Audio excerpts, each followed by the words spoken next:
De nos jours, c'est tout à fait possible de jouer sur un ordinateur portable. Tout ce qu'il s'agit, c'est d'avoir un processeur et une carte graphique assez puissante, ainsi qu'assez de mémoire vive. Or, j'ai justement une proposition super intéressante ici, qui est le MSI Pulse GL76. On a donc un ordinateur portable avec un processeur Intel i7 de 12e génération. On a une carte graphique NVIDIA GeForce RTX 3070 avec 8 GB de RAM.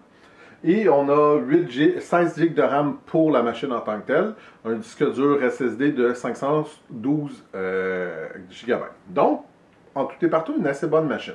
Je dirais que les jeux que j'ai essayés, évidemment, là, ça dépend de le niveau graphique que vous décidez d'avoir, mais mettons exemple, si vous décidez d'aller en extrême, si je prends par exemple Forza Horizon 5, tiens, moi j'ai réussi à le mettre en extrême, et avoir facilement toujours 60 images par seconde, très stable, sans aucune baisse de performance, ce qui fait que c'est une façon de jouer vraiment très agréable. Je sais également, mettons, par exemple, dans le bêta de Overwatch 2, si, mettons, vous décidez, ben, vous pouvez jouer, moi j'ai essayé de le mettre avec le niveau graphique ultra, là, extrême. À ce moment-là, j'arrivais à peu près à 80 images par seconde en moyenne, ce qui est déjà excellent, parce que de toute façon, on s'entend qu'au-dessus de 60, c'est quand même une bonne performance, mais ceux qui tiennent absolument à avoir le maximum de cet écran-là, qui lui va faire 144 Hz, ben, vous pouvez tout simplement descendre un petit peu les détails, puis vous allez l'atteindre sans aucun problème là, avec l'ordinateur présent. Je dirais qu'en tout et partout, c'est un ordinateur qui est vraiment très bien conçu. On a l'écran rétro-illuminé, les touches sont bien faites. On a un clavier numérique, ce qui n'est pas toujours fréquent dans ce genre d'ordinateur-là. On a également une assez bonne ventilation, quoique ce ne sera pas une grande surprise de dire que si vous le poussez à l'extrême vraiment le jeu, exemple, j'avais Riders Republic que j'ai mis au niveau de graphisme assez élevé, puis ça n'a pas pris grand temps que le ventilateur a parti pour essayer d'améliorer la performance pour réduire la chaleur du processeur. C'est normal, mais le ventilateur peut être vraiment très bruyant là, quand on arrive dans cette catégorie-là. À part ça, je dirais que j'ai pas grand chose de négatif à dire. C'est un ordinateur qui est super puissant, qui fait beaucoup de travail. Cela dit, je trouve que 512 GB pour le disque dur, ça peut être juste un petit peu. C'est adéquat, mais il va falloir que vous fassiez un ménage souvent. Là. Vous ne pourrez pas avoir 30 jeux d'installer. J'exagère, mais ça dépend quand même des jeux que vous avez. Là, mais on s'entend que maintenant, comme exemple Call of Duty Modern Warfare, qui est au-dessus de 100 GB, ben, ça cause des problèmes là, quand on essaye quand on a seulement un disque dur de 512 GB, parce qu'en plus, il faut mettre Windows, il faut mettre toutes les applications qu'on a besoin, etc. Fait que l'espace disque va descendre quand même assez rapidement.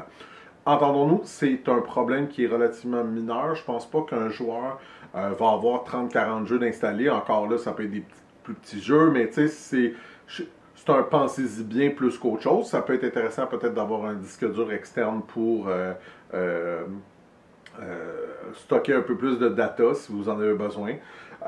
L'autre petite déception, puis encore là c'est mineur, il y a assez de ports. On a des ports USB, on a un port HDMI, on a également un port USB-C, mais cela dit, j'ai été un peu déçu de découvrir que le port USB-C ne permet pas, c'est pas un port qui permet d'avoir un écran connecté sur ce port-là, ce qui aurait pu être une bonne chose, parce qu'exemple, moi j'ai un écran qui est également KVM, ce qui veut dire que je connecte ma souris et mon clavier dedans, puis avec un fil USB-C, je peux connecter un ordinateur dessus et utiliser mon clavier, ma souris et mon écran, ce que je trouve vraiment extrêmement pratique. Or, on ne permet pas de le faire ici, ça va marcher avec la souris et le clavier, mais on n'aura pas l'écran.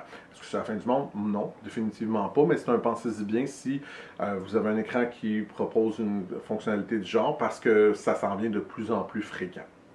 Sinon, question performance, question look, il est très beau, très solide, très bien fait. Pas métal, mais je dirais que ce plastique-là n'a aucun danger à être trimballé partout.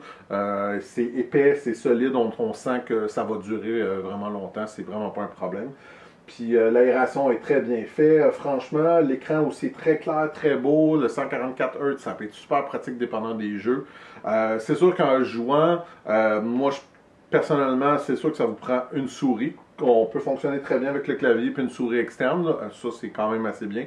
Ou sinon, ben, vous avez toujours la possibilité de connecter une manette comme une manette de Xbox sur le Windows 11 qui est déjà connecté. Ça ne demande rien de plus. Sincèrement, pour le prix, bon rapport qualité-prix, performance très adéquate, rien à redire. Les deux petits problèmes mineurs que je peux voir avec sont, comme je dis, des problèmes mineurs. Je pense pas que ce soit un problème pour la majorité des gens, mais c'est un pensée du bien si c'est quelque chose qui vous intéresse.